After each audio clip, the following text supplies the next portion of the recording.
ఏమో అన్నయ్య, నీకు ఎంత పనున్నా ఒక్కరోజు భటుల్ని పంపించు, నువ్వు మాత్రం భోజనానికి నా ఇంటికి రా, ప్రేమతో నేను వండి పెడతానంది యమున. మన్నించి యమధర్మరాజు కార్తీక మాసంలో శుక్లపక్షంలో విధియ తిథి నాడు యమున ఇంటికి భోజనానికి వెళ్ళాడు. ఏం చెయ్యాలి అన్నయ్య వస్తే?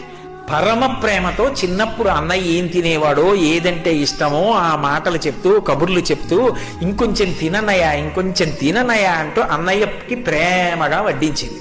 తిన్నాడు. ఏం కావాలమ్మా నీకు అని అడిగాడు. మరి దేవతా సంబంధం కదూ, వరం ఇవ్వాలి. ఆవిడ మనందరి కోసం ఓ వరం అడిగింది. అన్నయ్య, ఇది జ్ఞాపకం పెట్టుకుని ఈ తిథి నాడు ఏ అన్నయ్యని, ఏ తమ్ముణ్ణైనా సరే, ఏ అక్క అయినా, ఏ చెల్లైనా ఇంటికి పిలిచి అన్నం పెడితే ఆ అన్నం తిన్నందుకు ఆ అన్నకి కానీ తమ్ముడికి కానీ అపమృత్యు దోషం లేకుండా